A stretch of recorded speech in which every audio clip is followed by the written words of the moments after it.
Boa tarde, hoje é quinta-feira, 18 e pouco.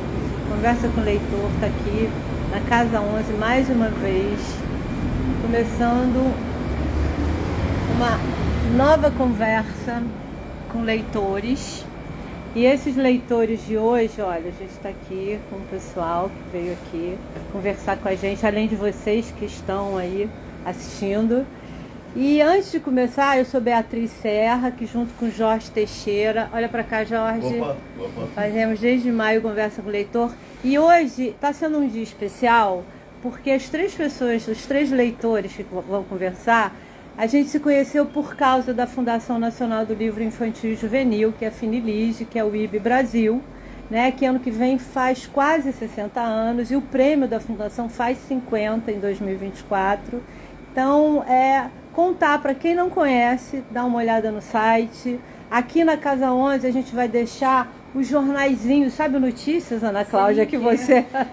fazíamos manualmente. Não é? Então, a gente vai começar a deixar aqui o que tem de material interessante para pesquisa. É artigo sobre ilustração, sobre edição, memória. Está até aqui. Vou mostrar aqui, esse aqui é um notícias, com a Maria Luísa, olha lá. Finilige completou 47 anos em 2015. Então, façam aí as contas, né? Quase 60. E uma outra coisa que vai ficar aqui, que é lindo, que foi Bartolomeu Campos de Queiroz que escreveu, que é o Manifesto pelo um Brasil Literário, que é lindo, é um texto lindo. Então, a gente vai deixar aqui, para quem quiser vir pegar, vai estar aqui gratuito na Casa 11. Então era isso só que eu queria fazer esse iniciozinho, só para comemorar o encontro com vocês, né? São anos, né, Ana Cláudia? Nossos filhos, lembra que a gente ficou grávida, minha filha? Lá naquela época, né? Nem conta quanto tempo. Ou conta, eu gosto de dizer que eu vou fazer 60 anos, eu gosto de dizer quantos anos eu tenho. Não, eu queria fazer 58, tá bem tranquilo. Gente, então é isso. Agora eu vou deixar a bola aqui com o Jorge Teixeira, que vai começar a conversa. Bom, boa tarde a vocês que são o motivo do nosso programa. Boa tarde a todos aqui que estão assistindo, a vocês aí. E antes eu queria pedir a vocês, se vocês não se importam, autorizarem uníssono, aquele uníssono, autorizarem que a gente filme vocês, que a gente possa usar. Vamos lá, atenção? Sim! Que maravilha, isso é uma alegria. Bom, hoje conversa com o leitor, como a Bia já falou, especial. Né? Nós temos três pessoas bacanérrimas aqui. Ana Cláudia Ramos, Ana Elizabeth e Sérgio Alves. Eles estão aqui para falar do livro. Está aqui, ó, esse livro sensacional. Tenho Medo do Monstro, que é da... Você sabe esse nome é maravilhoso. Da editora Cara Minhoca. Cara Minhoca, muito bom. Tá? Tenho Medo do Monstro. Eles vão falar sobre esse livro, sobre a confecção desse livro e como chegar, todo o trabalho, que é um tema difícil, mas a gente vai conversar daqui a pouco sobre isso, porque antes a gente vai fazer aquela velha conversa, aquela velha pergunta do Conversa com o Leitor. Quem é você, leitor? Isso a gente pergunta porque, como parece, né? Parece ser uma coisa, quem é você, leitor?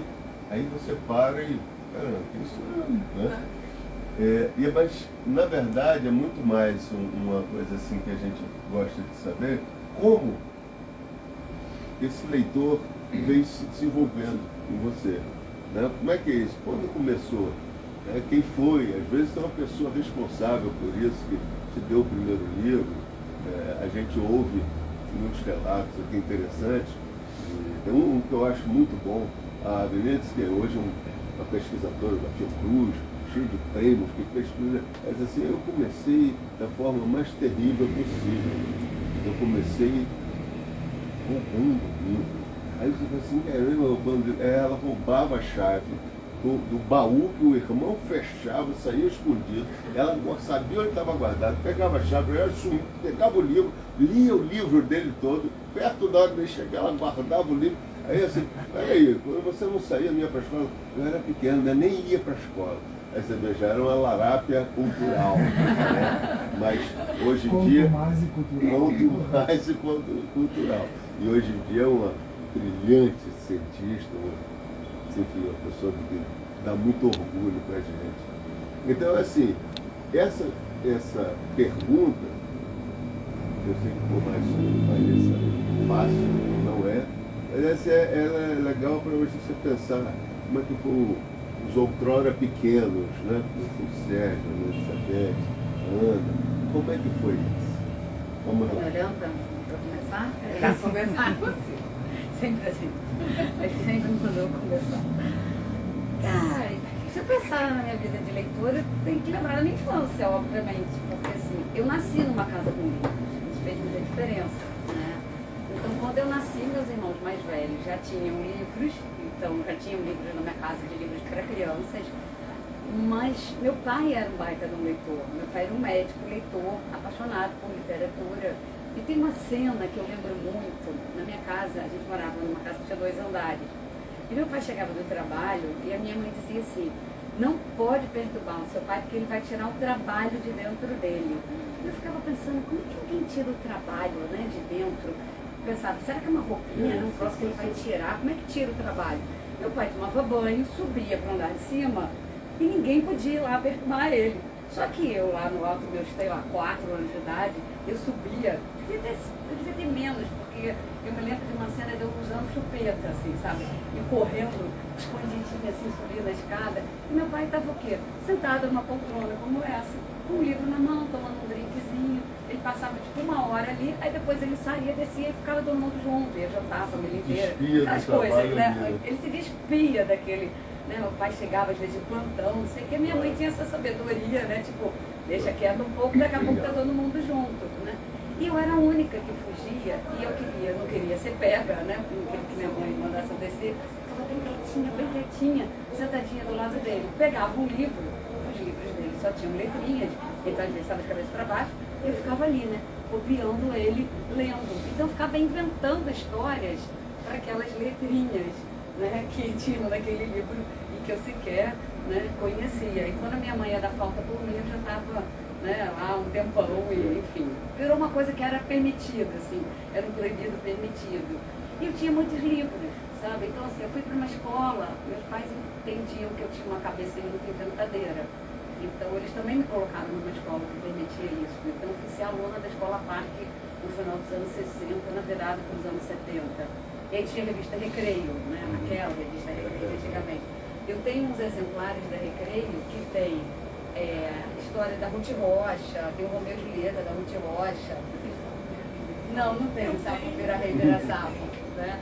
Mas então eu guardei essas histórias, assim. Eu me lembro de eu pequena, ser leitora de Lígia Bojunga, de Ana Maria Machado, né? Que eu peguei, foi a geração que pegou, né? Esses livros chegando ali. Então, assim, a leitora que eu sou hoje foi essa criança inventadeira que lia as palavras e inventava histórias sem nem saber ler e que conviveu com o livro desde sempre. E que tive, né, trabalhava na nossa casa, né, ela primeiro foi minha babá, depois ela morou com a gente a vida toda até ela falecer, né, era minha mãe 2, né, assim. Era mais engraçado, porque às vezes eu tinha que mentir para ela e a minha mãe sabia a verdade, sabe, porque ela era mais conservadora, era muito engraçado. E aí ela também era uma pessoa que, semi-analfabeta, assim, mas que ela inventava. Então, colheres, concha, colher de pau, tudo com panela, sei lá, virava uma história. Então, ela também me contava histórias de uma certa maneira, né? Então, essa mistura de pai leitor, né? A Ione lá que alimentava a minha imaginação, fazia isso, mais aqueles livros que estavam ali ao meu alcance. Foi tudo isso junto misturado, poderia dizer. Bom, bacana. Agora você, vamos lá. Como é que eu me tornei leitora, né? Bom, na minha casa também tinha livro à vontade, assim. Eu lembro que a gente tinha um estante que na minha cabeça era imensa, mas hoje talvez não fosse meu tamanho, né, como é que eu tenho hoje. E eu lembro que na minha casa nada era proibido, assim, existia um fluir de material escrito muito farto, até porque minhas irmãs eram mais velhas, já iam para a escola. Então eu meio que adotava os livros delas e meu pai era um super leitor de jornal, né? Era um homem muito simples, estudou acho que talvez até a quinta série, né? O admissional, como era na época dele. Mas ele estava sempre lendo alguma coisa, sempre lendo um jornal. Eu me lembro que ele ia para o banheiro, e no banheiro tinha muitos livros, e minha mãe também, então tinha esse ambiente. Mas o que eu gostava, na verdade, era de um mistério que tinha naquela estante, porque era uma estante muito escura, e eu achava que era bem no ar, era uma coisa assim que eu adorava. E tinha um livro que era A Carne, do João Ribeiro, que eu acho que é o livro da minha vida. Eu acho que é o livro da minha vida até hoje. Porque eu lembro que no final é uma desgraceira danada, e eu achava o máximo aquela desgraceira danada. Isso porque minhas tias comentavam, e eu não era alfabetizada na época, mas eu ia lá. Eu lembro que tinham 2 edições desse livro. Uma era uma capa vermelha, muito vermelha, com uma coisa meio sensual, assim, eu achava super legal. E tinha uma outra edição que era uma capa verde, só verde. E eu achava legal o mistério da capa verde. Então eu ia sempre naquela última página, que eu de fato nem sei se é toda a desgraceira do livro está naquela última página. Mas eu ficava lá remoendo aquela tristeza, né, do final triste e tal. E junto com esse livro, que me marca muito até hoje, eu me lembro de uma Branca de Neve, da coleção Samba Lelê, que é uma adaptação dessas que a gente debate, né? Mas enfim, eu adorava, que era grande, que era amarela. E a Branca de Neve tinha um franjão, assim, era uma ilustração meio anos 60, meio herbal. E ela era meio morena, porque ela não era branca de neve, e ela tinha um batom vermelho. E o príncipe beijava ela na fronte no final da história. E eu achava isso sensacional também. Então eu acho que eu era uma leitora muito visual, né? Para além dos livros, a coisa da propaganda, a coisa da cultura. Eu me lembro de uma propaganda do sabonete Vinólia, por exemplo. A primeira palavra que eu aprendi a escrever foi Viviane, porque eu peguei os 2 V da propaganda de Vinólia, que era linda, eram as mulheres, esvoaçantes, eram as 4 estações do Vivaldi, e elas vinham evoluindo, e tocava a Primavera de Vivaldi, e eu ficava paralisada, vendo aquela propaganda assim, podia estar fazendo o que fosse, tocava aquilo, eu corria para a televisão. Então eu era muito leitora dessa imagem televisiva, né? E eu lembro que eu cheguei para minha mãe e falei assim, mãe, é que tá escrito Viviane? Ela, tá, minha filha, porque eu juntei 2 vídeos, Vinólia e o Anne do meu nome. E por sinal eu não sabia escrever, porque o meu nome foi das últimas coisas que eu aprendi a escrever. Então tinha muito isso, assim, dessa fartura de material e de uma liberdade absoluta em casa que eu podia acessar qualquer coisa, né? Então acho que isso me fez leitora. E depois, para além disso, eu acho acho que essa liberdade mesmo, né, da casa, de poder acessar o que eu quisesse, né, e inclusive criar essas narrativas de uma coisa proibida, de ir à tarde para essa estante que eu julgava que era proibido. Não era proibido, eu podia pegar o que eu quisesse dali, desde que eu alcançasse, desde que eu conseguisse pegar. Era a capa, né? E eu acho hoje, agora aqui refletindo, né, para você, eu penso isso, assim, eu acho que eu sempre fui muito visual, né? Eu lembro nitidamente dessa capa do João Ribeiro, eu lembro da capa verde, eu lembro da Branca de Neve,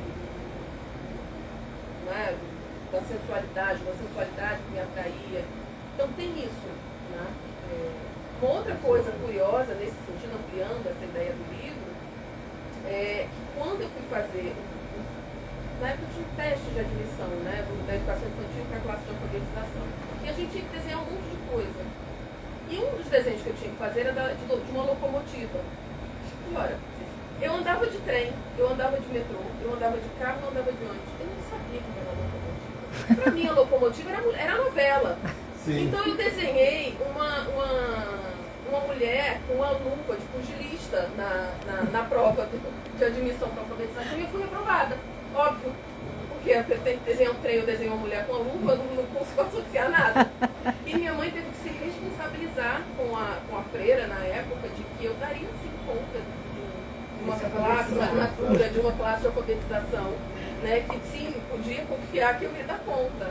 Né? Então eu acho que era a época da novela Locomotiva. Era a época da reprise da Locomotiva. Muito bom isso, né? Muito bom. Então tem essa coisa. Eu acho que eu sempre fui uma leitora muito visual. Né? Não à toa, eu acho que eu estou ilustradora depois. Eu vou pedir só licença, você não voltar aqui, Ana, uma coisa. Desse período, o Trona Pequena, você lembra de algum livro que tenha sido importante assim para você? Tem todos eles guardados, assim, de pequenininha, que me marcaram muito, que foram muito divisores de água na minha vida. Eu lembro que eu li um que se chamava Babioca, o Cavalinho Medroso. Babioca? Era um cavalinho que ele tinha medo, então aí ele um dia descobre ele faz um saquinho mágico, assim, que pendura no pescoço dele. Se ele saísse com aquele negocinho pendurado, ele estaria protegido.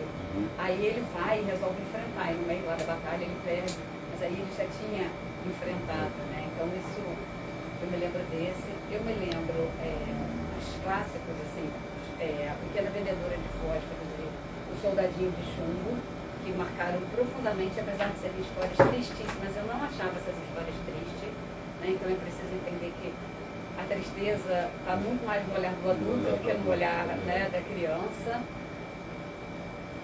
Ai meu Deus, qual é o nome daquele? A Fada que Tinha Ideias, da Fernanda Lopes de Almeida, que eu me sentia própria, a Fadinha Clara Luz, e o livro dos livros da minha infância, que foi a Bolsa Amarela, da Lígia Bujunta, que foi quando eu descobri que eu queria ser escritora no alto dos meus 10 anos. Falei, essa menina inventadeira, eu também sou, ela quer ser escritora, é óbvio que é isso que eu quero ser. Aí tinha um detalhe, que quando eu ia escondido lá com meu pai me entrevistava tomando uísque, e sem ele ver, eu molhava a chupeta naquele copinho, aí eu botava, fazia uma careta, assim, né? Aí um dia ele, assim, porque às vezes ele estava tão entretido na leitura que ele nem se dava conta, né?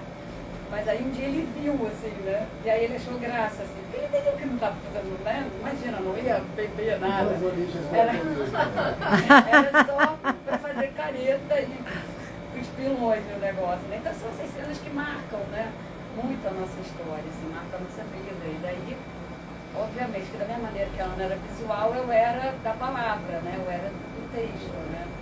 Então, isso eu perguntei, eu estou falar, e as pessoas que leem, que acompanham o nosso produtor, elas ficam animadíssimas quando a gente coloca lá os livros, fizeram esse percurso, né? Que a pessoa, eu fui lendo isso, no seu caso, aí você diz, o Babioca, o Cavalo, a Branca de Neve, isso aqui, aí os jornais que se lia muito, assim, eu também. Aí, essa coisa dos jornais é muito interessante, porque tinha banca de jornal, houve um período que banca de jornal tinha livros, né? Tinha livros.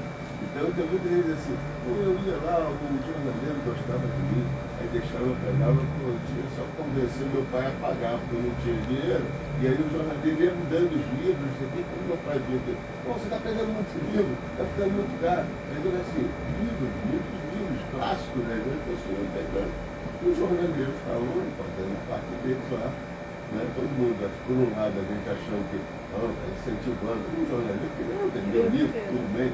Mas conseguia isso. E muita gente se formou leitor no jornal. Né? No jornal, no jornal. Livreiro de porta em porta. Agora você falando disso, eu lembro como tinha livreiro de porta em porta e como minha mãe consumia isso. Aí eu lembrei disso por causa de uma maletinha que eu ganhei, que era da coleção Doçura. Que eram adaptações de clássicos e tal. E de novo, essa coisa da visualidade, assim, as adaptações eu nem achava muito legal, porque na época eu também não sabia ler, minha irmã lia pra mim e eu achava que acabava muito rápido. As histórias acabavam muito rápido, mas as imagens, as ilustrações, a capa era daquela capa fofinha que a gente ficava apertando o dedinho. Então tinha uma coisa de sedução visual e tátil, enfim, que me atraía. Né?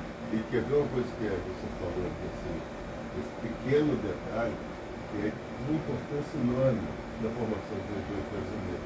O vendedor de porta em porta, né, ele toca para o país todo canto do país tinha quem vendesse livro. Aí, assim, principalmente vendedores de enciclopédia. Os vendedores de enciclopédia é uma coisa interessante, porque mesmo no interior, eu sou do interior, mesmo no interior, lá tinha, o cara ia lá na porta, batia de terno, batia na porta, na época. E você abria, né? Sem medo de Sem abrir medo, a porta. é. Então, legal, Jorge. É bacana você falar isso, porque eu vou puxar o gancho para eu falar, porque eu também já estou ávido. Ele acerta. Não é uma questão de cima, é uma questão de situação mesmo. Porque esse vendedor de porta a porta, que de uma geração como a minha, que é um pouco anterior, e de uma classe social talvez diferente, que não era exatamente assim aquela que tinha muitos livros, não era gente letrada e tal, mas tinha alguns livros. Quais livros eram? Exatamente as enciclopédias. E aí como é que eu me tornei leitor? Com o Tesouro da Juventude, com Barça, com Taquarapoca em 5 volumes, entendeu? Que assim, com saborosos quitutes de Mamãe Dolores, entendeu? Que era receita. Era coisa assim, maravilhoso. Tesouro da Juventude, lembra? era coleções, então. Tesouro da Juventude, o Livro dos Porquês. Eu sei um poema de cor, porque eu abri aquele livro, é um azul, A Dona né? Benta também. Capa dura, tal. Eu abri aquele livro e li aquele poema e fiquei apaixonado. Na alcova sombria e quente, pobre demais se não erra, repousa um moço doente sobre uma cama de ferro. Surge uma loira figura com uma colher de tintura que ele recusa num ai. Mas o solícito anjinho diz-lhe com riso e carinho: bebe que é doce, papai. Eu achei aquilo. Eu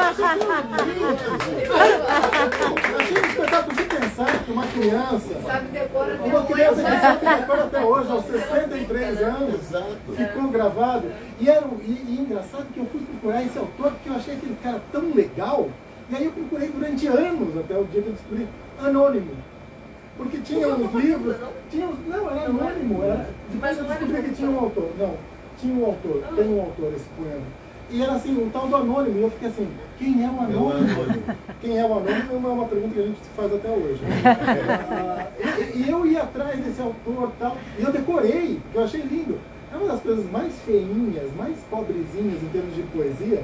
Você já ouviu? Mas é brilhante, porque assim, isso marcou o Pequeno Sérgio. Claro! E aí você vê, Isso o a Sérgio. sabe até hoje, decor. Sabe Exatamente. decor? Exatamente. É porque é do coração. É brilhante, isso É maluco, né? Porque assim, ao mesmo tempo, nesse mesmo período dessa minha infância, eu descobri, andando com meu pai, que não era uma pessoa letrada, era um cara que tinha 5ª série, 4ª série, era o primário que ele tinha praticamente, trabalhava na Panera do Brasil, por exemplo, sobre o tempo que a Panera existia.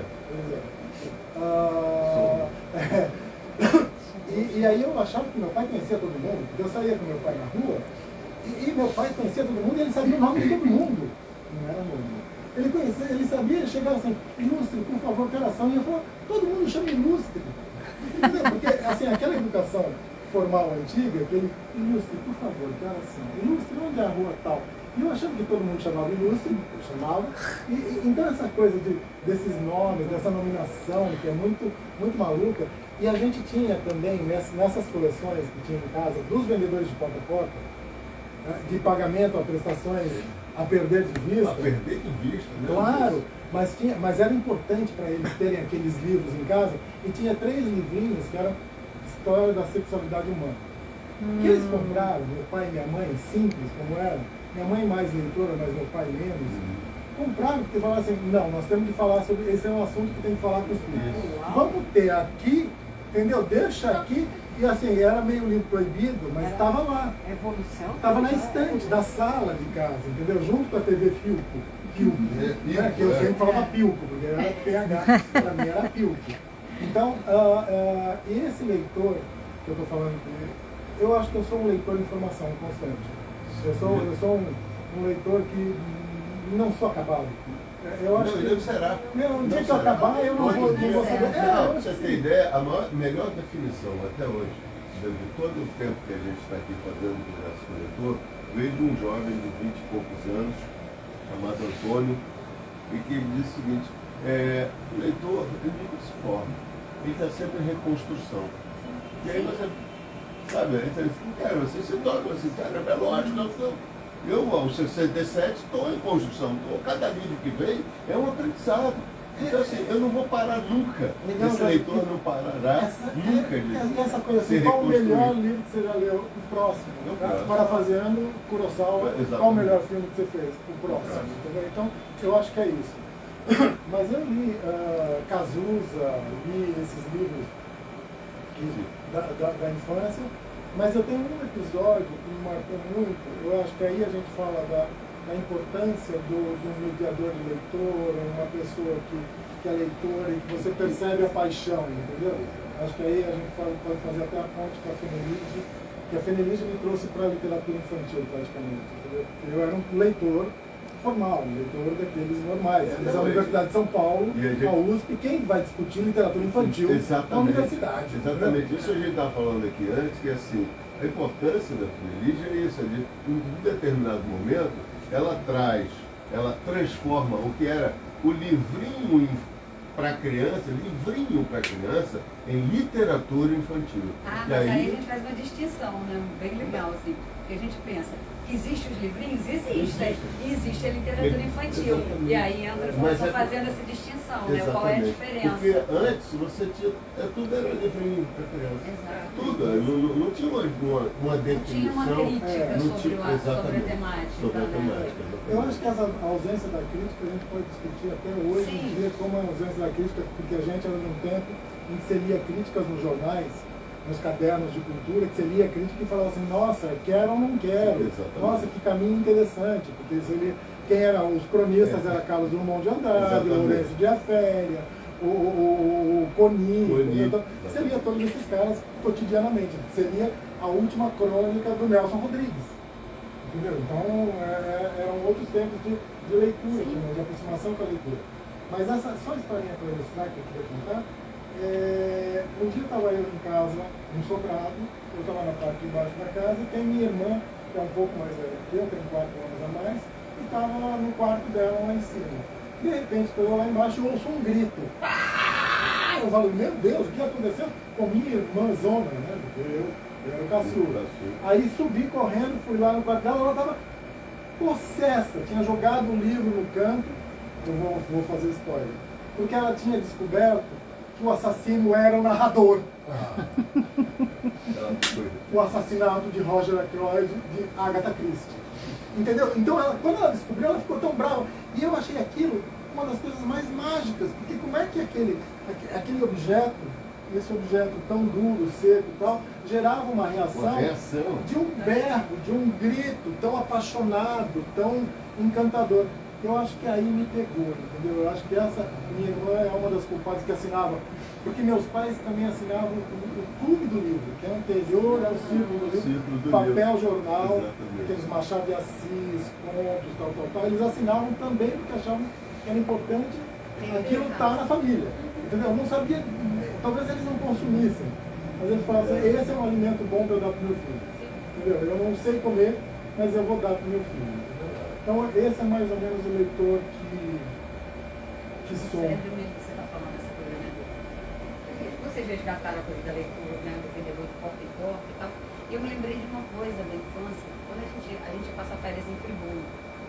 E lá em Friburgo, antes da gente ir para casa, a gente chegava e ia para uma banca de jornal. Só que essa banca de jornal era tipo uma lojinha e se chamava Mina de Ouro. Cara, assim, me lembrei disso agora. Assim, era sensacional, porque para mim a mina de ouro, o que tinha na mina de ouro? Livro e revistinha. Então, né, que era isso. Papai falava assim, eu lembro de eu pequena e ouvi, o que eu tenho para deixar para vocês é uma educação de qualidade. Então, ele podia economizar em milhares de outras coisas, mas com cultura, com livro, essas coisas, né, ele deixava a gente escolher o que a gente queria comprar. Então, a gente chegava lá, comprava todas as revistinhas que tinham sido lançadas aquele mês, e todos os livros que eram, né, pra gente, ou que a gente quisesse comprar, porque também não tinha essa de, a gente podia escolher o que a gente queria ler, não tinha necessariamente uma censura, né? E aí a gente passava um mês com aquele, e aí a gente pedia, vamos na mina de ouro de novo, vamos na mina de ouro de novo. Mina de ouro é sensacional, né? Tinha os discos do Braguinha também. Sim, a coleção do disquinho. Disquinho. Era aquilo, Você nem sabe o que é coleção de disquinho. Eu morria de inveja da minha prima que tinha toda a coleção, entendeu? E ela ficava ouvindo só para me provocar. Ele Ela era lá em Santos, colorido, eu ia para lindo. Santos, eram coloridos, eram lindos, Eu era lembro. fetiche. Ah, as histórias O sensacionais. livro como fetiche. Esse E também uma é- coisa tá muito vendo? legal, Felicidade clandestina. já que você trouxe essa coisa do disquinho e a Ana comentou da revista Recreio, eu lembro nitidamente, aliás eu tenho ela até hoje, que é a revista Recreio do Sapo Vira Rei Vira Sapo, que pra mim é a história assim, se eu falei da carne, eu acho que talvez eu possa substituir a carne pelo Sapo Vira Rei Vira Sapo. E eu achava o máximo, porque de novo, assim, é uma fase anterior à minha alfabetização, e tinha o disquinho, e o disquinho era arranhado.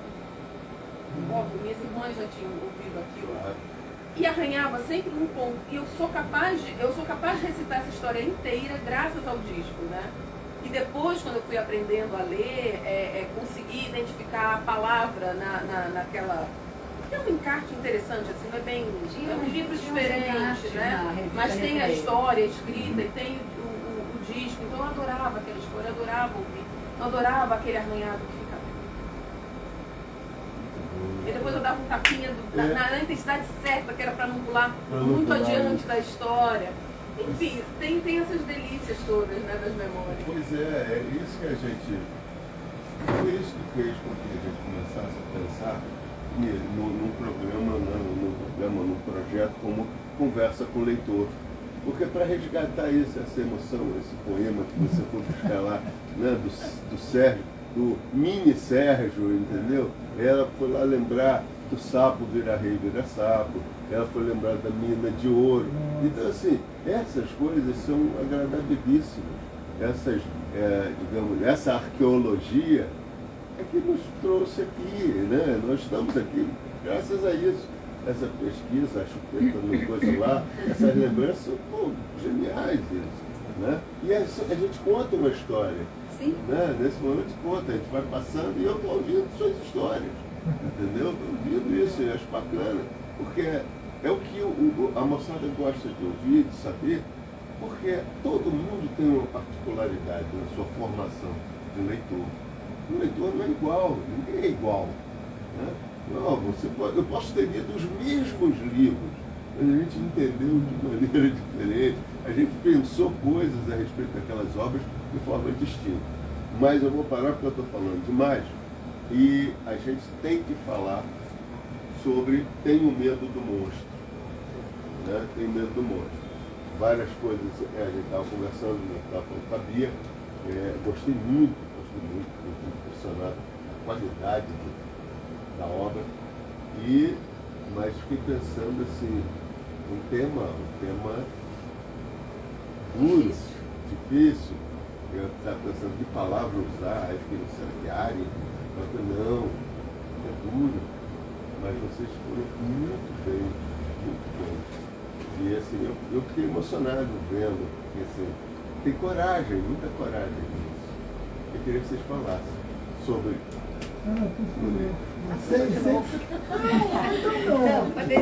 Só porque eu acho que você fala com propriedade da criação do texto. Eu acho que tem uma coisa muito interessante, esse livro, ele tem uma história até ele chegar nas mãos do Sérgio, né? Se eu não estou enganada, foi no final de 2011, uma editora, amiga nossa, né, que todos nós conhecemos, trabalhava, né, num lugar, numa editora, e ela me encomendou um texto. Ela falou assim, eu quero que você escreva um livro sobre abuso sexual de crianças pequenas, para as crianças pequenas, mas sem falar. Eu falei, uau, isso é uma tarefa, né, assim, para Hércules nenhum botaria feita, né, pode dizer, falar sem falar para criança pequena. Falei, caraca, como isso, né? Eu saí dali da editora falando, não garanto, não sei se eu tenho condições, não sei se eu sou capaz de fazer isso. E aí, naquele mesmo dia, eu estava com uma amiga nossa, estava com a Sandra Pina, e nós fomos no estúdio de uns amigos, né, que estavam preparando um estúdio de edição, né, e aí eles estavam numa reunião e falaram assim, olha esses livros aqui, são os livros que a gente está querendo traduzir e tal, fiquem olhando aí quando a gente termina a reunião. E eu peguei uns livros com sombras enormes, assim, e era uma língua que eu não seria capaz de conseguir ler, então eu estava literalmente como eu, criança, lendo, né, as imagens. E dali me veio uma coisa de sombra, né? Uma coisa do sombrio. Falei, é por aí o caminho. Isso foi, sei lá, entre o pedido e a primeira versão do texto, deve ter tido uns 10 dias, assim, mais ou menos, porque eu fiquei com aquilo na cabeça, remoendo, e não consegui sossegar enquanto eu não botei, né, todo um texto para fora. Mandei o texto, ela ficou muito impressionada que eu tinha conseguido mandar num tempo muito curto. E aí veio uma resposta, né? Eu tenho a carta que ela me mandou, né? Junto com a carta tem a primeira versão do texto, dizendo que me pedindo mil desculpas, que tinha sido barrado, né? Tipo assim, a culpa da editora barrou, porque achou que era um livro que não ia ser vendido, que era um livro com uma temática, né? Isso aí a gente está falando de 2012, né? Então, hoje é um tema que está na pauta da vez, mas naquela época não estava, ninguém falava sobre isso. E aí, não vamos fazer. Ali ficou quieto. Eu deixei quieto. Falei, não vou mexer com isso agora. Ficou ali, né, guardadinho. Cheguei a mostrar para algumas pessoas, falavam, o texto é muito legal, mas eu não tenho coragem de fazer. Aí tá, passou, sei lá, uns 2 anos, talvez, quando... Em 2013? Exatamente. Entre eu ter tido o pedido, assim, 1 ano e meio depois, ela própria queria abrir uma editora. Aí chamou a Anne, a gente fez uma reunião, aí veio o primeiro corte do livro. Assim. A gente começou a pensar como é que seria, o que a gente ia tirar do texto para deixar a ilustração contada. Então, na primeira versão, as crianças tinham nome e o monstro era nomeado no final da história. Tá? O monstro era o avô. Nessa versão, a gente tira o avô, o monstro é o monstro. Então, pode caber qualquer pessoa. As crianças não tinham mais nome, e aí algumas coisas ainda se mantiveram no texto, que é a profissão da mãe. A mãe era uma enfermeira. Bom, passaram-se os anos, enfim, acabou que a editora não aconteceu, e enfim, ela foi por outros caminhos, foi fazer outra formação, nem está mais no mercado editorial. No meio da pandemia, mexendo nas coisas, acho o texto. Mando mensagem para a Anne, vamos fazer alguma coisa? Vamos, a gente tem que botar esse texto na rua, né? Está começando aí a estar em voga, está em pauta, esse debate, vamos falar. Aí eu, bora mandar para o Sérgio, que além de ser editor, é nosso amigo, que ele, vamos pedir para o Sérgio uma opinião, o que ele acha, e aí a gente manda para ele, tipo assim, nem pensando, porque a gente sabia que a Cara Minhoca era uma editora, né, pequena, que talvez ele não tivesse, né, a menor condição de lançar aquilo. A gente mandou para ele como o nosso amigo, né, para além do editor, um editor, mas o nosso amigo, a gente queria uma opinião. O que ele achava, se valia a pena, né, seguir adiante com esse projeto. E aí ele falou assim, quero, vou fazer. Eu falei, vai fazer? Tem certeza? Aí ele, tenho.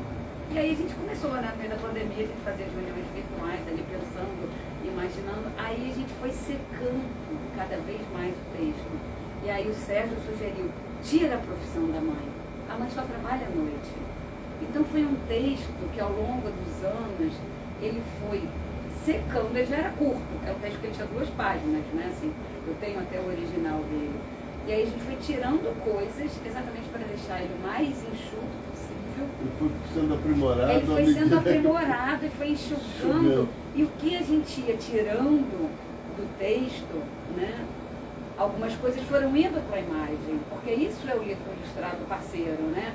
É um livro que, assim, para você contar essa história, você precisa do texto e você precisa também ler essas ilustrações que estão aqui complementando essa história e contando coisas. Então, tinha uma parte, né, que foi cortada, que falava do monstro, que falava que tinha sangue na cama, não tem mais, então não tem, mas aí a gente tem uma ilustração que é uma explosão, né, uma coisa forte.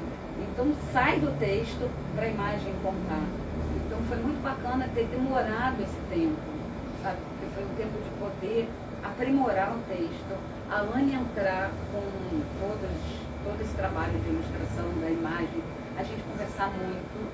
E aí foi muito bacana, porque estava no auge da pandemia, né?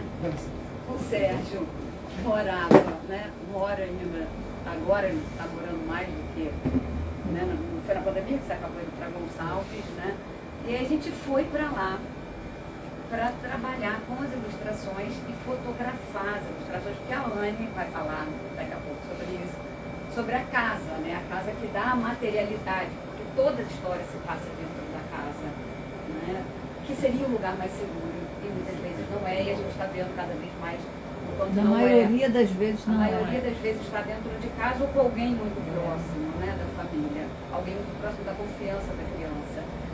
Então a Anne criou essa materialidade e a gente foi. Eu lembro que a gente saiu com uma cartinha, porque ainda tinha barreira sanitária, né, nas estradas, para poder entrar em Gonçalves com uma carta convite, que era uma. Não lembro nem o que tinha na carta. Parênteses. A cena dessas mulheres, 3 mulheres, que foi as 2 mais a outra, a Lisa, que é a que tem a música incidental. Lisa K. Chegando, Isso. Lisa K.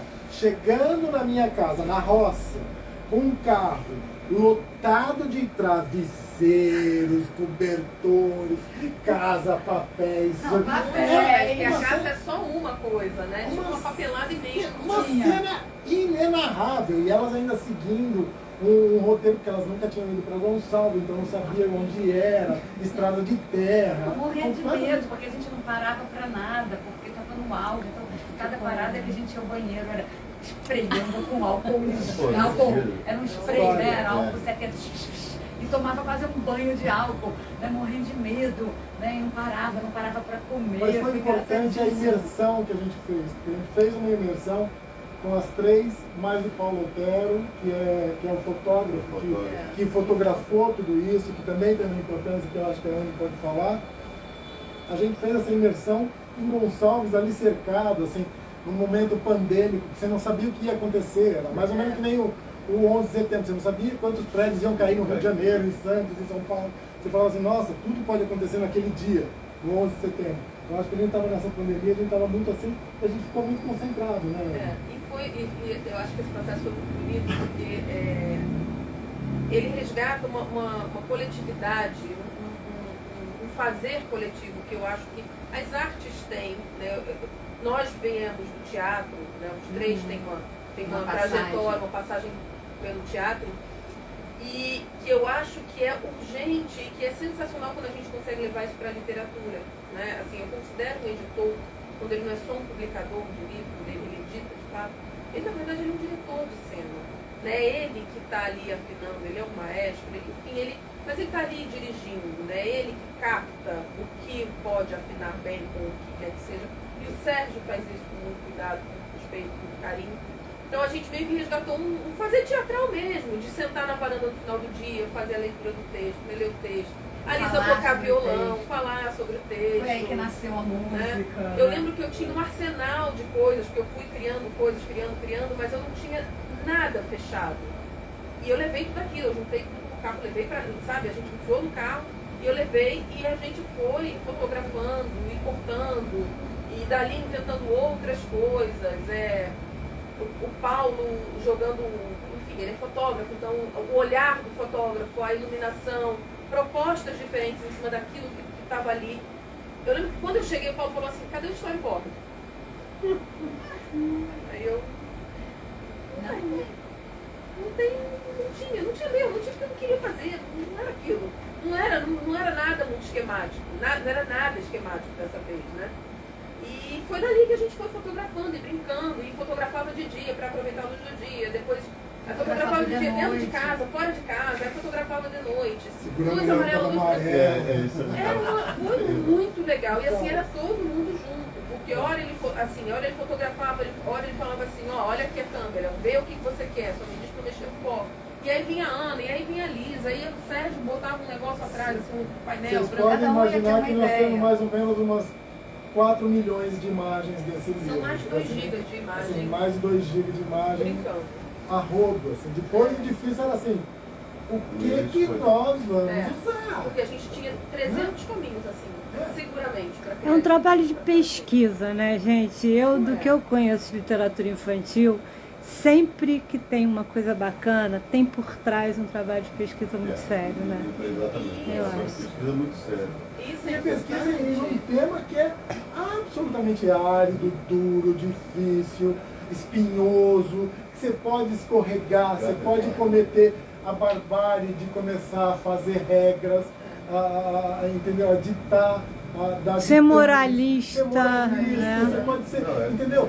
escorregadio, é muito Então escorregadio. essas sutilezas de a gente tirar, por exemplo, a profissão da mãe, cara, ela pode Qualquer ser... mãe cabe ali. Qualquer mãe. Uma enfermeira, uma prostituta, Não, uma nada. Mas você tem isso, quando você...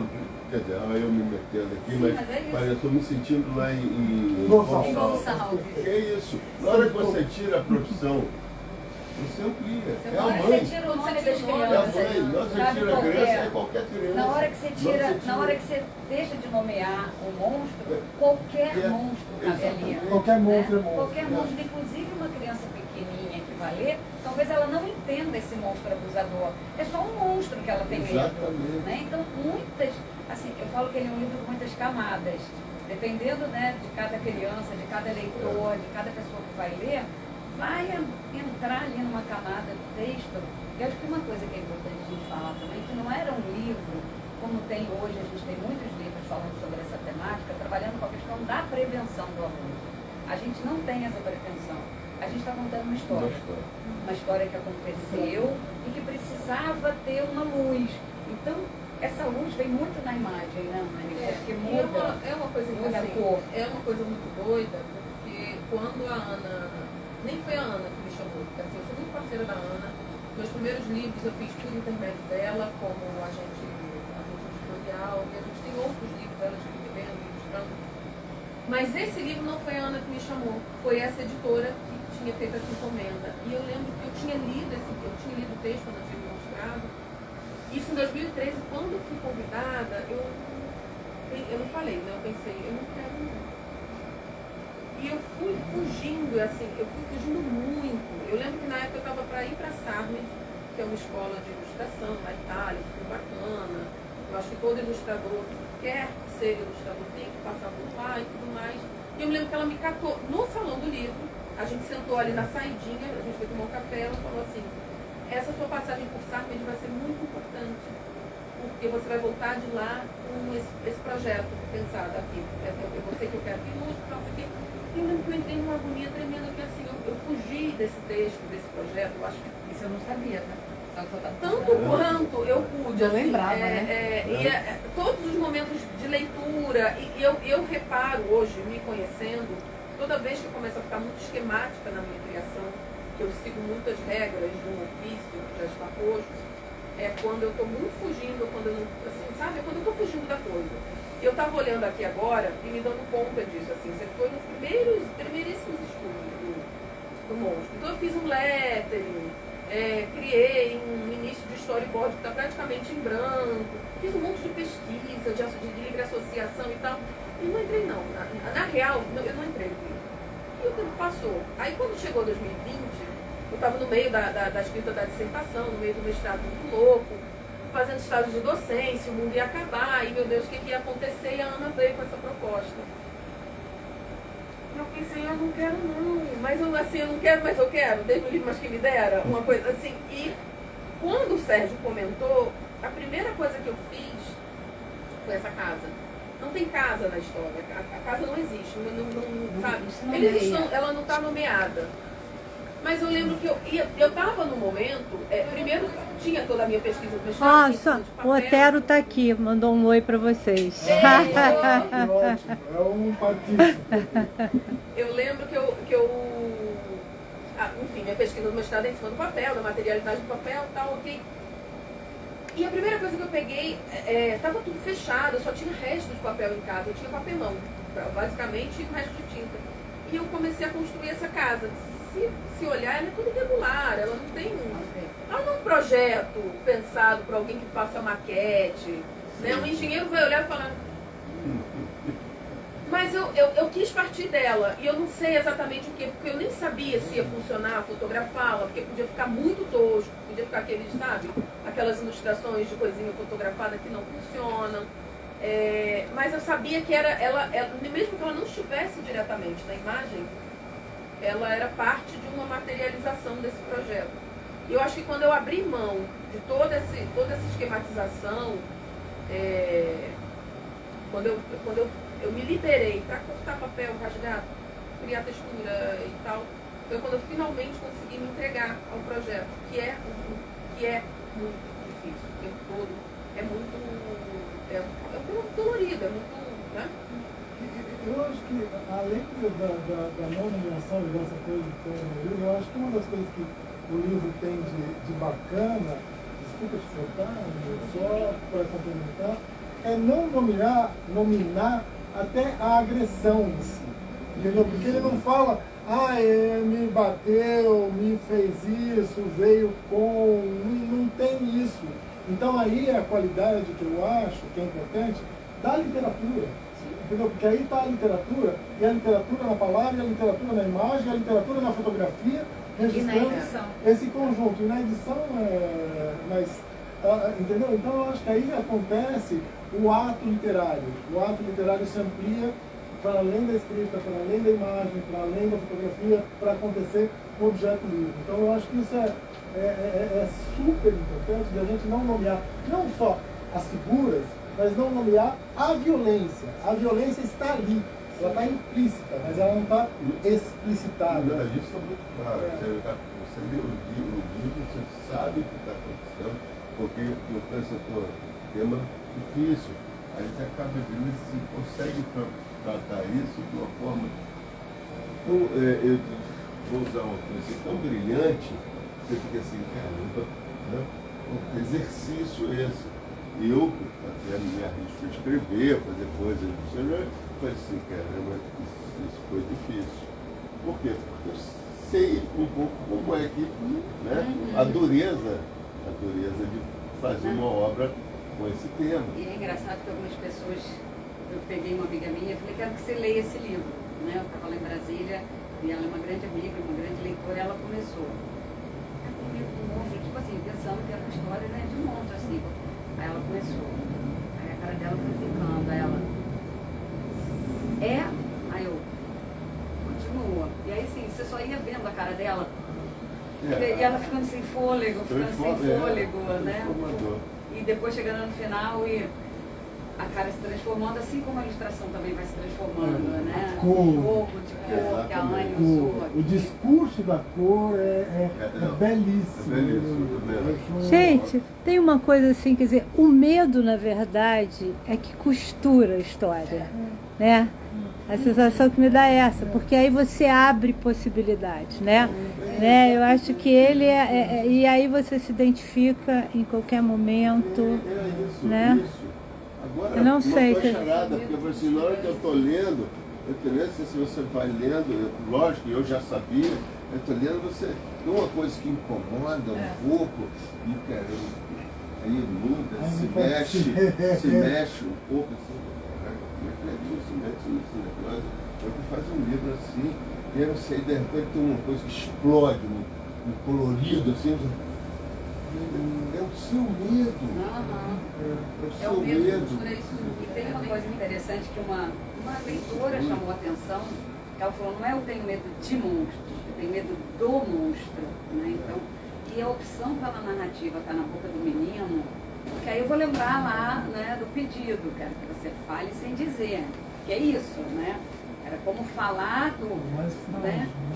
É muito delicado você falar sem falar, né? Assim, sem nomear o que está acontecendo. Porque ele está debaixo da coberta. Sim, então, como a narrativa é isso que eu queria falar. Como está no menino, que está escondido embaixo da coberta, ele ouve, mas ele não vê. Então, é toda a fantasia dessa criança pequena e tentando manter também, que acho que é uma coisa que para mim é muito importante, quando você opta por um narrador criança, você tem que colocar uma linguagem que seja condizente com a idade daquele narrador. Porque me incomoda muitas vezes, em determinados livros, que tem narradores criança com um pensamento totalmente adulto. E não era. O desafio era manter esse narrador, que é esse menino que está embaixo da coberta, que não está vendo, mas está ouvindo, e tem ali toda uma fantasia de tudo. Porque Já me assim, salvaram aqui, eu já vou economizar um ano de terapia, porque eu já descobri aqui umas coisas que eu brincava assim, ficava criando coisas, será que está acontecendo ali fora, não sei o quê, e aí na hora que está levando a coberta, aí agora eu entendi o porquê do meu medo também no meio dessa E tem uma coisa que a Ana comentou agora que eu estou me dando conta, assim, ele não vê e ele não ouve. Né? Aliás, ele ouve. Ele ouve, mas ele não vê. não distingue. A Ele não menina não, reproduz, e a ele menina não reproduz fala. brilho. tem algo nessa, né, que é próprio da vítima, né? Ela não fala do início ao fim do livro, né?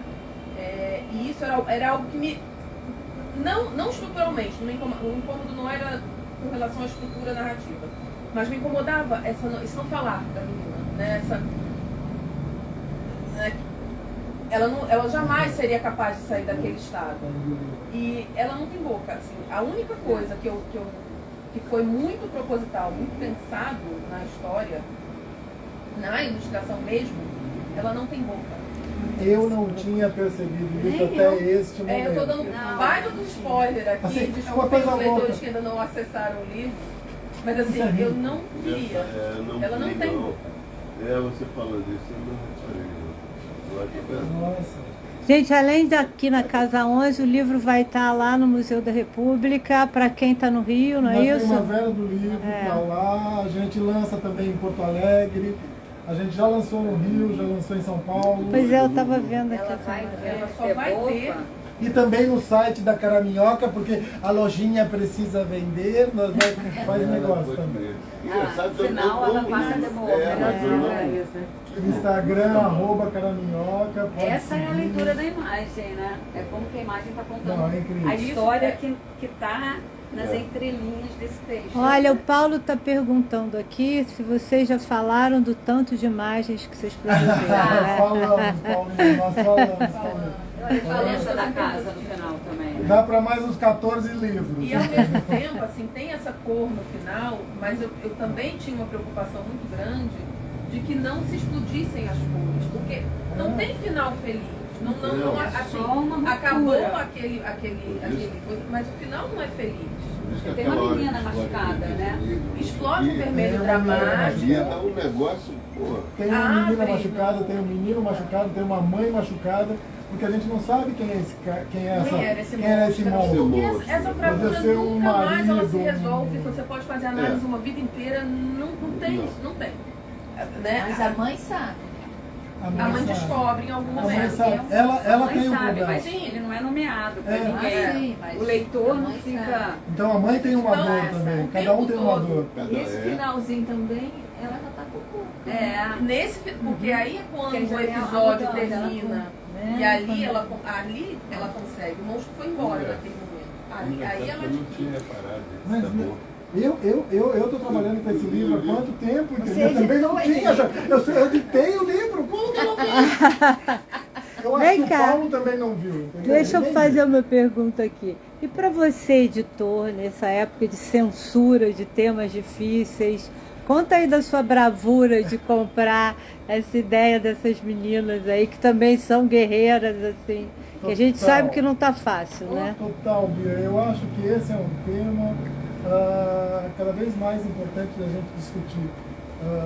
As censuras nesse meio da gente, as censuras das avaliações governamentais, que são cada vez mais estapafúrdias, a gente que produz literatura tendo que fazer pedagogia para botar um aparato nos livros para as crianças, porque as crianças são incapazes, são tratadas como imbecis, e a última coisa que as crianças são essas coisas. Não, e os professores, como se também eles não pudessem são- discutir os temas, né? E aí a gente tem o Estado fazendo uma reviravolta de função muito louca, porque ao invés de formar um professor para ele conseguir ser o mediador dessa leitura, não, ele exige de às vezes editoras terem ali um aparato escandaloso, estapafúrdio, ridículo de apoio ao professor. Não!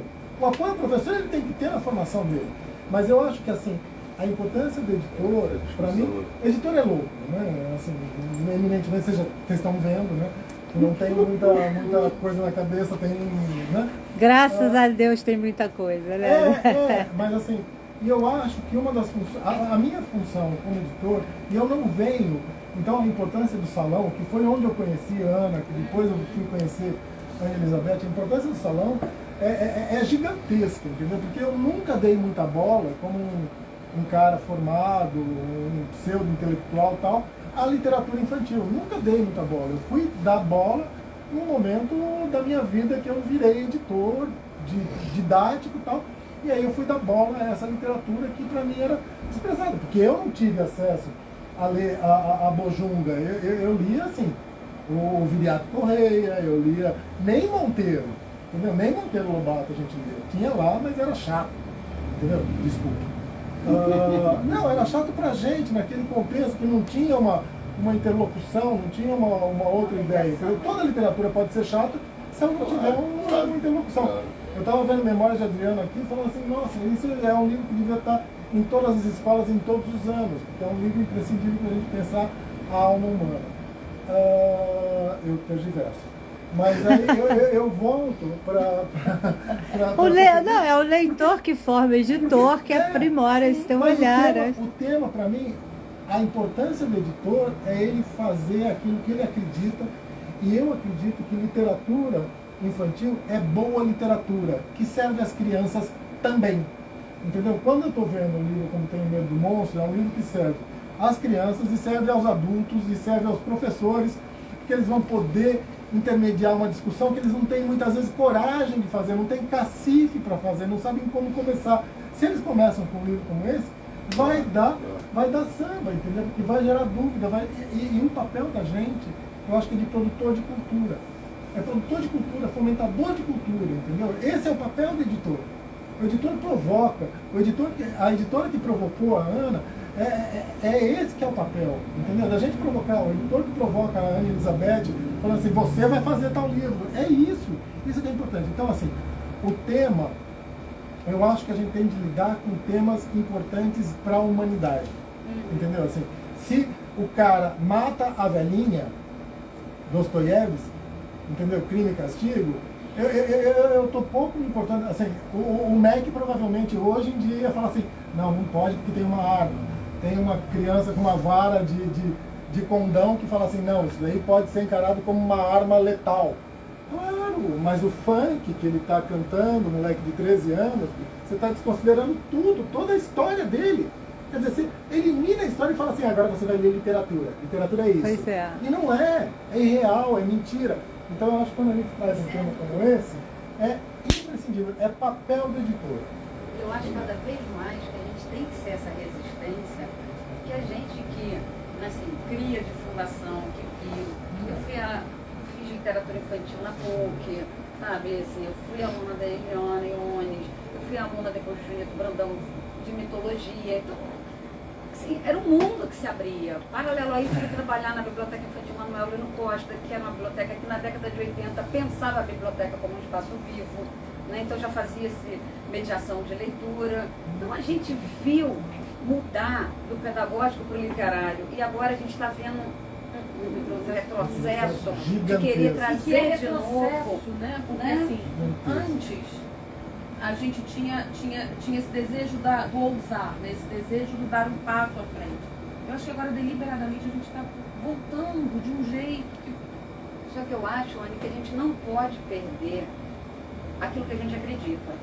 Então, assim, eu acreditava que esse texto podia funcionar, né? Assim, quando a Anny já tinha entrado ali, a gente mostra o texto para o Sérgio, né? Nessa expectativa de... Você acha que a gente está delirando, pode de verdade, né, funcionar?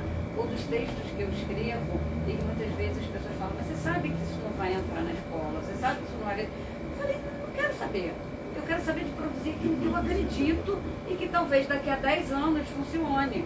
Então eu tenho livros que foram, né, do final dos anos 90, que agora começam a ser olhados. Então, assim, sabe, eu vou deixar de fazer, eu vou só fazer aquilo que o mercado quer, e aí que raio de escritora sou eu? Aí eu estaria negando aquela leitora que eu fui, que me formou, que tem informação, né? Sabe? Então, assim, eu acho que quanto mais a gente produz aquilo que a gente acredita, que a gente é verdadeiro com aquilo, independente, que aí a gente vai brigar, a gente vai mostrar o que é literatura, a gente vai, né, tá ali na resistência discutindo com, né, as pessoas que estão à frente aí dessas avaliações, trazendo esses debates, essas discussões, para ter o quê?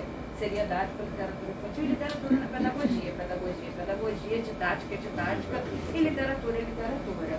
Né? Então a literatura ela não está a serviço de nada, mas ela, óbvio que ela serve para um monte de coisa, porque na hora que você lê um livro desse, caramba, de repente é aquela criancinha que vai falar, tem um monstro desse na minha casa. Então é óbvio que ela, né, serviu, né, bota aspas aí, né, serviu Para que serve um mas livro? ela não tá pra nada. Ele não tá servindo. Ao mesmo tempo, se toca o ser humano, que é o que a literatura faz, ela já serviu para tudo. E uma coisa, Anny, que eu tenho pensado, não sei se eu cheguei a comentar isso com você, Sérgio, eu quero escrever um artigo, que é assim, quando o tema é maior que a história. Porque atualmente a gente tem livros que o tema é maior que a história. Ah, então vou fazer um livro para falar de abuso, vou fazer um livro para falar do tema X, um livro para falar do autismo, um livro para falar do não sei o que lá.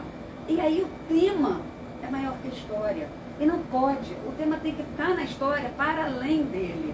Ele entra porque ele faz parte da vida pulsante, né? Não é porque você vai enfiar ali um personagem arte, né?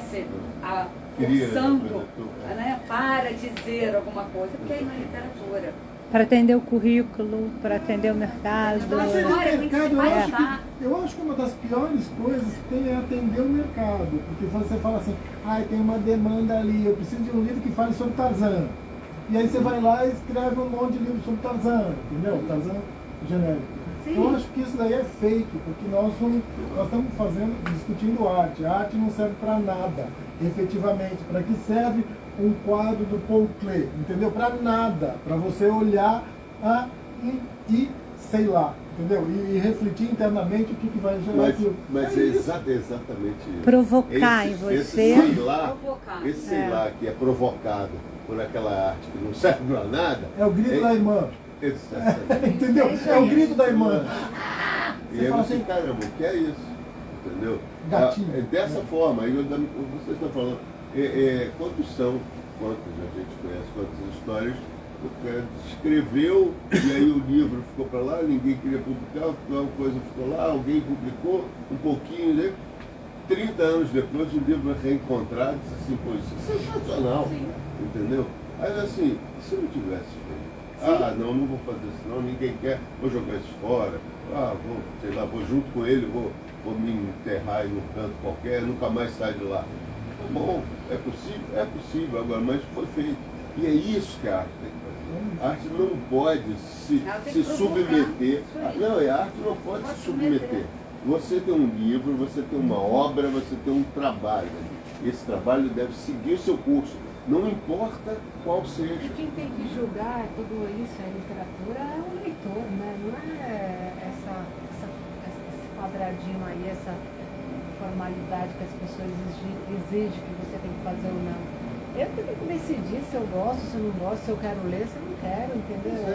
E aí eu faço minha crítica em cima do que eu entendi, do que eu compreendi da literatura, né? E é isso que tem que acontecer sempre, porque se não for assim, a gente não precisa mais fazer nada. A gente só precisa ver qual a demanda, qual que nesse momento está se querendo falar. Então eu vou falar de quem? Do jogador de futebol, vou falar da novela, do personagem da novela, beleza, vai vender um monte. Agora, daqui a pouco, acabou, isso vira lixo histórico. Eu lembrei agora de uma história bem recente que aconteceu na escola, né, que acho que ilustra um pouco isso que a gente está falando, no sentido do que seria uma censura, né? Uma família disse que a criança não poderia ler o livro porque era um livro triste, né? E aí a escola disse, não, mas é um livro que vai ser lido, e enfim, vamos tirar o livro por isso, né? E o livro foi lido, e o livro foi debatido, o livro foi discutido. E essa criança foi a que fez a melhor leitura do livro. Ela mergulhou na dor daquele personagem, ela fez um caminho interno dentro dela, que ela conseguiu entender que mesmo que aqueles dois adolescentes que passaram por dores completamente diferentes se encontraram, se eles não ficassem juntos, né, para o resto da vida, se aquele namoro acabasse, eles nunca iam acabar um dentro do outro, porque um ajudou o outro a superar os seus medos. 11 anos tinha menina. Então assim, olha o caminho que essa menina fez para entender aquele livro, e se ele tivesse sido censurado, olha que pena, porque essa menina não teria vivido toda essa dor, esse sentimento e essa Não é possível, porque ela tinha uma baita de uma sensibilidade. Exato. E foi, talvez Que avanço, assim. que avanço. Também não podemos Veja, causar que problema avanço nessa essa menina teve a partir Sim. desse livro, dessa história, dessa emoção. E é isso que faz a gente. Porque a vida é cheia de paradoxos, né, Exatamente. gente? Ah, não pode falar de morte, mas as pessoas morrem. Morrem. A gente acabou de atravessar uma pandemia. Ah, não pode falar de sexo, mas os adolescentes transam. Aí é a asepsia da vida, total. Pois é. Aquela asepsia da morte também, que você faz assim, aquele morto que vira uma coisa mais perfeita do que a vida toda foi. Aquele morto americano. É. Philippe Arrier tem História da Morte no Ocidente, que é espetacular, que conta exatamente sobre isso e é escandaloso. Você tira da vida toda a qualidade que ela tem de se acabar. Que essa é a qualidade da vida, entendeu? De ser finita. Quer ver? Eu vou contar uma historinha aqui, é singela. Eu era garoto, isso aqui, tinha médico, eu ia pra lá. Aí uma vez foram no hospital. Ela foi pro hospital. Primeiro que naquela época no hospital tinha a enfermeira com a cara, aquela cara olhando pra gente, você não pode Cara falar. séria, né? Sempre Parecida com a biblioteca, né? parecia que a biblioteca. Aí aquela coisa, tudo branco, não sei o que, né? Aí daqui a pouco eu seu tio tá ali atrás, chega lá, meu tio tá fumando. Porra! Aí, sabe, aí você fica assim, peraí, gente, eu tô no hospital, eu vim pra lá, tudo branco, não pode isso, não pode aquilo, tudo cheio de arrumadinho, não sei o que, e o cara fumou tudo. Não, é que se fumava até no avião, né? Até no avião. Isso era outra coisa que me preocupava. Como é que dividia? Tinha uma coisa que Não dividia. dividia. Não, mas O não tinha fumante estava divisão. perdido. Exatamente. Tinha aquele negócio assim. Imagina. Sessão, qual a sua sessão? Fumante. Aí tá bom, senhor. Um Eu sou lado. não Eu fumante. lembro. O cara na frente era o não fumante, atrás era o fumante. Eu lembro do meu pai fumando do meu lado. Eu, criança, viajando com ele, ele fumando do meu lado. Aí você fica assim, pô, coisa maluca. E essa coisa inacreditavelmente estranha, que foi ouvir meu tio fumando no hospital, e assim, coisa maluca isso. Aí essas experiências vão formando a gente. A leitura Mas você do sabe- livro, assim, que você vai Mas você formando sabe o que, tudo isso. segundo as avaliações recentes do MEC, no PNLD, Programa Nacional do Livro Didático Literário 24, tem gente que avaliou um livro de um autor pouco conhecido, chamado Machado de Assis, que eliminou Exatamente. nos anos 80. Nós estamos falando do final do século XIX, que o cara fumava charuto. Fumar charuto era uma questão presente, entendeu? Quer dizer, Peraí. que asepsia que nós estamos fazendo? É, exatamente, não ficou a loucura com relação ao velho Monteiro Lobato, porque assim, não, o Monteiro Lobato não pode Mas ter que apagar chegamos- isso do nós livro, chegamos no porque re- ele chamou a Diana Anastácio, que Mas nós se sobe chegamos no numa árvore requinte. como uma macaca. Tem que cortar isso. Nós chegamos num requinte extremo de assim, Peter Pan, a Sininho, uma hora o Peter Pan prende a Sininho numa gaiola. Né? Lá, porque ele não quer que ela saia. Faz parte Porque faz da parte- história. Não pode. Isso virou Inclusive, porque se você for ler o machismo original- do Peter Pan, gente, isso é uma justificativa do Ministério da Educação. É. Neste Se for país, ler o original, hoje. nem a Sininho é essa heroína santa e nem o Peter Pan É. também é um Também, herói claro. santo. Não é, porque Claro. isso não existe. E aí você estava Misoginia. comentando essa coisa do fumar, e eu estava lembrando de quando eu era criança, teve uma fase da minha vida que eu morei em Caruaru, que 30 anos atrás era uma cidade pequena. Né? E eu vivia, era uma cidade onde morava a família do meu pai inteira, parte da família da minha mãe, vivia com meus primos, andando na rua. E a alegria da minha vida era acompanhar cortejo de enterro. Qualquer um que passasse ia eu e meus primos. E era muito legal, porque assim, era bom. E tinha uma hora do enterro, quando a gente não pegava o velório, que o velório é que era mais legal, porque no velório a gente podia ficar perto do morro, e se alguém desse brecha, a gente podia, encostar, esticar, se fosse uma pessoa idosa, eu gostava de esticar a pele, juntar de novo, eu adorava fazer isso. Confissões! Tá gravado. Você veja, eu tinha que 8, 9, 10 anos, eu e meus primos, assim, e aí eu vejo esse medo de falar da morte com a infância, não sei o que. Cara, criança não necessariamente vai gostar da morte, Mas vai ficar fixada no tio que fuma, porque o tio é humano. O tio vai fumar no hospital. E é isso, a vida é isso aí mesmo, né? Sabe? Olha, você está falando da morte. Recentemente, só para fechar essa coisa, recentemente eu tive que ir ao IML reconhecer uma pessoa, né? E teve uma hora que eu e minha irmã, e a gente ficava assim, se segura, porque tá começando a ficar estranho. Porque a gente começou a fazer perguntas, e lá em cada gavetinha daquelas do IML tem uma história, tem uma vida. Naqueles papéis ali tem narrativas riquíssimas de existências e de descobertas e de tudo mais, que a gente está limando e tornando tudo muito ascético, tudo muito correto, tudo muito dentro de um padrão moral que é inalcançável e que a gente não vai segurar isso por muito tempo. E quando a gente não segura, é quando começam as escatologias. Né? Quando a gente não deixa a nossa subjetividade, quando a gente, sabe, quando a gente não lê, O pior das sabe, transgressões não lê começa a florar. quando a gente não lê o Barba Azul e fala, cara, né, a mulher decapitada e tal. Quando a gente começa a negar isso de alguma maneira vai refletir na sociedade. E é isso que vai acontecer. Porque o racional Começa a não querer fazer segura. Pois é, outro dia eu assisti um programa HBO de uma garotada falando da tecnologia da informação. Então é exatamente isso que você está falando. O ser humano não segura a onda só com o racional. Você vai para a história, o ritual, as viagens internas, enfim. Ele estava falando daquela questão de resgate dos opioides, aqueles experimentos e tal, que isso tinha uma importância, não é uso indevido, não é nada disso, mas você precisa da fantasia, você precisa do sonho, precisa de uma né? bruxa do mar para ela poder viver aquilo, a Isso. história, sabe? E gastar E qualquer a coisa criança pela tem um gastar interesse essa nisso. história. Meu filho tem 3 anos e as crianças da turma dele são loucas pelo lobo mau. Ele tem assim, Pois é. uma fixação por lobo mau. Ele brinca E que todo danada dia é sem isso não sei de quem foi o lobo lobo vegetariano mau. hoje em dia, Então gente, pelo amor assim, de O Deus. lobo vegetariano é legal. Eu passei os 3 O lobo é últimos bonzinho. Ele vai atacar as ervilhas, entendeu? Ervilhas saem correndo, o lobo chegou.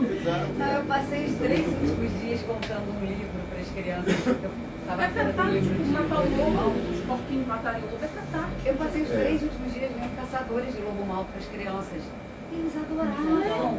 Né? De vez em quando, assim, eu nem olhava para ver se algum adulto ia ficar, né? Ai, assustado por eu estar contando aquela história dos caçadores de lobo mau. As crianças amaram, porque elas estavam ali caçando o lobo mau. Até que um dia aparece na sombra lá da janela da sala de aula uma sombra que não era mais a do lobo, parecia uma sombra de bruxa. E aí o lobo foi ficando esquecido. Era bem isso, né? Você deixa uma coisa para ir ganhar outra. E aí vai começar a história de bruxa, porque aí vai mudar a fase, né? Exatamente. Vai mudar tudo isso. Gente, a gente precisa indicar a leitura Quem? do Senhor das sei o que Moscas, não. entendeu? Mariana William Golding, estava aqui. que criança não é só aquele anjinho, aquele ser nada. Tem todas as idiosincrasias possíveis, a criança carrega. Né? O Senhor das Moscas, aliás, é uma leitura bacana, entendeu? Senhor das Moscas, aqui anotado, vamos indicar. É sensacional. William Golding. Agora, você estava falando da morte, Anne, você estava falando do porteiro da morte. Eu me lembrei por que eu gostava da Pequena Vendedora de Fósforos, né, do Anderson, que é uma história tristíssima. Né? A menina morre de fome, a menina morre de frio, ninguém ajuda a menina, ninguém ajuda, ela tá ali, né, assim, noite de Natal, tristeza absoluta. Mas no meu livro, né, a avó descia do céu e levava o corpo dela. Então, na ilustração, olha a importância, né? Tinha a menina no colo da avózinha e tinha umas cabecinhas de anjo, assim, uma luz. Agora ela vai para o único lugar na vida onde alguém gosta dela. Olha, tá Para mim, aquela quentinho, morte. tá quentinho. Sim, então aquela morte daquele corpo, né, não é representava para mim uma morte. Assim. Então, assim, o quanto esse livro me ajudou a me preparar para enfrentar as mortes que, que a gente vem enfrentando pela vida e vai enfrentar, né, até o dia que vai ser a nossa. né? Até o 7º selo chegar jogando com a gente. Exatamente. Até O Anne, que foi professora de escola pública também, é proibido criança brincar assim, fingindo que está com revólver. No entanto, Não pode, para com isso, não fica com a sua mão assim. no entanto, eles vivem. Eu tive um aluno. É Senegal que ele vive fora da escola. 3 anos de idade, segunda-feira, quando o Riquelme chegava empunhando o seu AR-15 e matando todo mundo na creche, a gente sabia o inferno que foi a vida dele o final de semana inteiro. Na mão de um pai que eventualmente ia visitar a família. Quando ia visitar a família, Riquelme voltava dando tiro de AR-15 na gente, na imaginação dele. Pode prender Riquelme de dar tiro na gente de AR-15? Pode. Mas alguém vai fazer alguma coisa para ele? Entende? Para ele não querer mais nos matar? Você pode ficar aí, entende? mas ele resolve lá? Não resolve. É isso que dá. Essa é a questão. Mas ele brinca com isso, né? Com esse estranhamento. Eu acho que esse brincar. Que é esse. Porque a gente teve um período recente que as pessoas não estavam brincando. Não estavam brincando. Elas não estavam brincando com isso. Elas estavam fazendo disso uma realização. Elas estavam uma realizando outra aquilo coisa. É uma pra outra usar coisa. isso contra o outro. Que o outro não existe, né? Exatamente. O outro é uma obra de ficção. Claro. Só existe o eu, né? O outro é... Pode ser eliminado. Eu lembrei teve aqui a Graça Mello, lembra, Bia? Graça Lima. Graça Lima. E ela trouxe, ela falou do Foi o Roger e a Graça. Vocês lembram do Rogério? Que é aquela menina que passou fome, que os pais morreram, e ela vira uma coisa horrorosa, né? Vira praticamente um monstro, uma bruxa, né? Naquela história. Então é um pouco isso. E todas as histórias, ali tem João e Maria, ali tem a bruxa, Se a gente liga para isso, se a gente liga para isso, tem um livro que tem um irmão que mata o outro. Ups! Dei spoiler. Entendeu? Não, cara, que é isso? E nós tem vamos- uma coisa na escola, voltando esse lance da escola, cada vez mais, assim, eu saí da rede pública em 2013, né? Já são 10 anos. Então eu já saí desse cenário muito ruim. Cada vez menos o professor tem autonomia para pensar, para construir o material pedagógico. Cada vez menos a escola tem autonomia para se pensar enquanto uma instituição pertencente a uma comunidade que é esta e não esta. Logo, o material daqui não pode ser igual ao daqui. Cada vez menos as pessoas têm tempo para se pensar, para digerir, para compartilhar, para estudar juntos ou para não estudar juntos, para ler junto ou não ler junto. Cada vez menos o espaço escolar é esse espaço de confraternização e cada vez mais trabalha-se em prol de um resultado, de uma prova, de um sei quê, que nunca também nada melhora. Então eu acho que isso nos atrapalha um bocado, porque o professor não tem tempo, né, cronológico, real, e ele não tem espaço mais, nem para as próprias subjetividades, porque ele está atolado, ele está de saco cheio, ele está cansado, quanto mais o restante da comunidade. Então isso também eu acho que é algo muito preocupante. Assim. A escola deixou de ser um espaço de criação, de um livre pensar, sabe? Isso me desgosta muito. Inclusive, porque assim, nas particulares eu entendo, uma visão mercadológica nas particulares existe, é real. Mas quando eu vejo isso se apropriando das escolas públicas, que deveriam ser um espaço de criação de uma política pública de educação de um país que se pensa, um país que tem projeto, quando a escola pública deixa de ser isso, aí eu vejo que a gente está num caminho muito perigoso. Gente, uma coisa assim muito legal, né? Quer dizer, olha só, a gente está aqui, eu tenho um papel chato de controlar o tempo, mas a gente está aqui há 1h20 a partir de livros ditos para crianças, né? E bons livros, né? Quer dizer, somos adultos, né?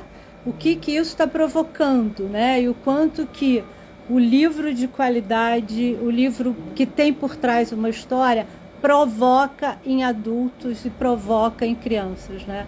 Só para fazer o que der, um livrinho para criança. Não precisa fechar, não. Assim, só queria não deixar de falar isso. Que é o que provocou esse encontro, né? A gente está num sebo, numa livraria, que a gente acredita nesse tempo, sabe? Eu acho que a gente está aqui, o Conversa com o Leitor é isso. A gente não tem a velocidade digital.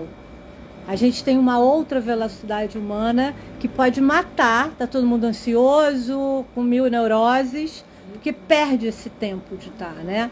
Então, e falando de um livro com, né, profissionais do livro que estão aí, que não sei se já escreveram para adulto, você já editou para adulto, pois é. Mas é isso, quer dizer, que potência tem nesse objeto de arte, né? Quando ele tem a alma do jeito que vocês colocaram de vocês aí, né? Mas depois eu fiquei pensando, são 10 anos. Minhocando, né? Cara minhocando. Não à toa saiu pela cara minhoca. Que coisa, né? Como é a maturação. Ah, bom, eu acho. Do não perder, não deixar de lado, voltar ao tema e voltar. Gente, é uma coisa, é um dia tem uma pressa. Pensei na pressa fácil, pra publicar, sabe? Assim, tem uma agonia quando eu olho no Instagram, aquele povo vendendo, publique seu livro em uma semana, escreva um best-seller em sei lá quantos dias. Eu falei, Pois é. gente, arte pede tempo, pede maturidade, Exatamente. sabe? Se você quer de fato construir uma obra, uma carreira, uma coisa é lançar um livro, outra coisa é você se tornar um escritor ou uma escritora, são caminhos muito distintos. E a gente falou disso anteriormente, assim, não importa. Você pode lançar um livro, lança um livro. Ah, vai vender, vende. O ano que vem ninguém mais fala desse livro, gente. Acabou isso. E você, como o artista que lança aquela obra, não existe mais. Ou você vai ter que lançar outra obra. Aí vai ter que ficar todo ano inventando um tema para ficar tá ali no programa tal, falar não sei o que, e pronto. Sim, agora imagina se esse livro tivesse saído lá naquela época. Ele não teria essa força. Seria um texto bacana? Seria, né? Estava bem escrito, estava ali, né? Estava dentro do que ele se propunha, mas ele não teria essa força que ele ganhou com essa edição. Que aí não é só o meu texto, é o meu texto, são as imagens da Anne, as fotografias do Paulo, o olhar do Sérgio. Então foi um trabalho do coletivo, né? Eu acho que para se fazer um livro desse também do coletivo, precisa que todo mundo entenda que vai ceder alguma coisa, sabe? Não é, ai, o meu texto, ai, a minha ilustração, ai, a minha foto, ai, o meu isso. Né? É uma comunhão dos quatro. É uma trupe. Eu vou falar trupe, exatamente, é uma teatro. trupe. É aquele É uma grupo que se trupe, junta né? para você. E na hora eles assim, faz você. Eu estava fazendo o principal, faz você. Você vai tá falando, tá lendo melhor do que eu faço. Não, e aí você não, vou fazer iluminação, deixa assim como esse aqui. Não, mas você que fazia. É isso que ele faz. Exatamente isso. Essa ideia que o livro passa, desse conjunto de atores, em prol de uma obra, o resultado que é esse. Isso é genial. Às vezes o ator sem fala, que é aquele que brilha. Ilana Krasinski, não. Exatamente. E assim, o trabalho do ilustrador é muito solitário. Né? Assim, o ilustrador, seu material de trabalho. E isso às vezes é uma solidão.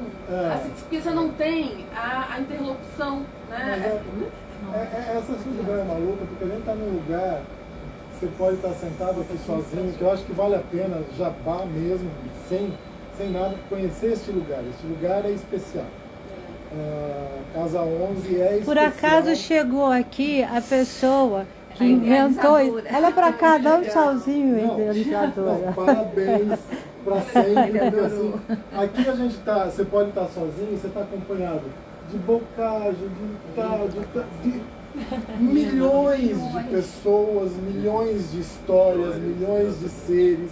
Entendeu? Eu acho que isso é um privilégio que a gente tem, entendeu? Essa sorte de gostar desse objeto livre, essa doença que a gente tem, que é a doença das melhores, né, das mais belas. E assim, estar nesse espaço, primeiro assim, obrigado a vocês, entendeu? Essa conversa com o livro, eu acho que é para isso que o livro existe, é isso, Bia. Ele está aqui para isso, entendeu? Para a gente discutir, para a gente dialogar, para a gente conversar e com essas companhias maravilhosas. Pelo amor de Deus, além das companhias físicas, né? A gente tem esses caras aqui todos, gente, imagina cada livro desse.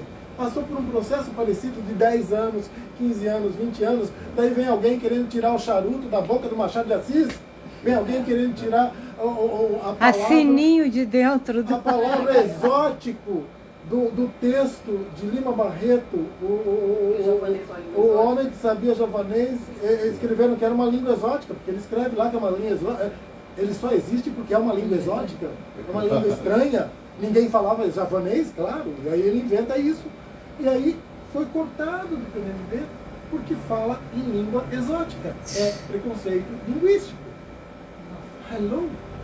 Que mundo que nós estamos vivendo? Sim, Sérgio, a gente tem que pensar hoje cada palavra que você bota num texto já com receio do que alguém, Pois né? é. Aí Aí isso é o é que o é mais total, né? Que é aí a gente fala assim, autocensura.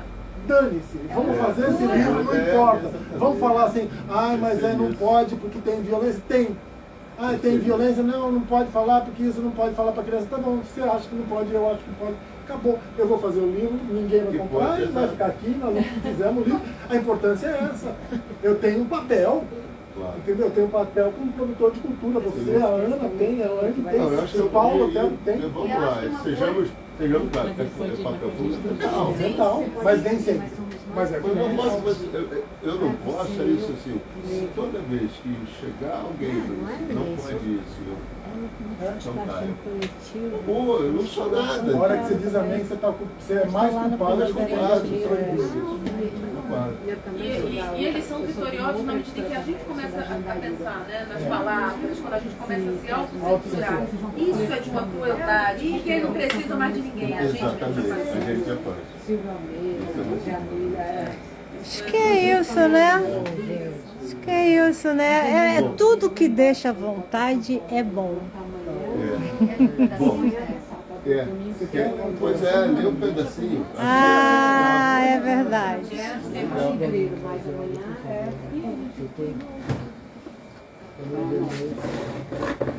Tenho medo do mundo.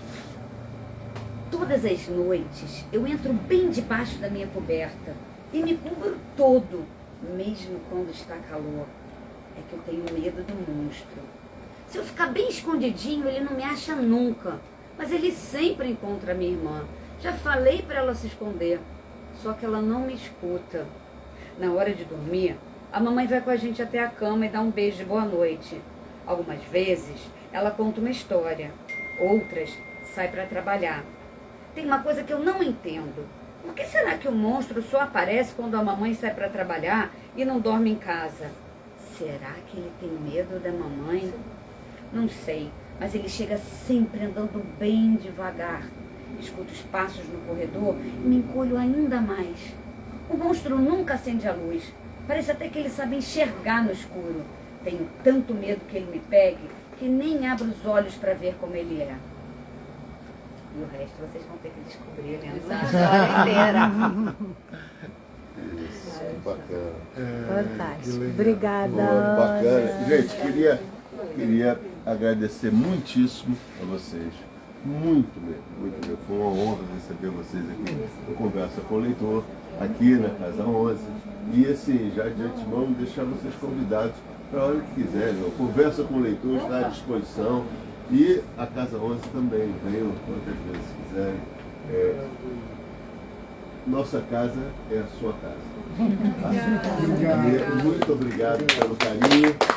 Valeu. E todo mundo que veio aqui, bacana. O pessoal que está assistindo a gente, eu tenho certeza que vocês ficariam mais algumas horas aqui ouvindo, porque só teve coisa boa. Tá? Um grande abraço. Até o próximo Conversa com o Leitor. Tchau. Tchau. Valeu.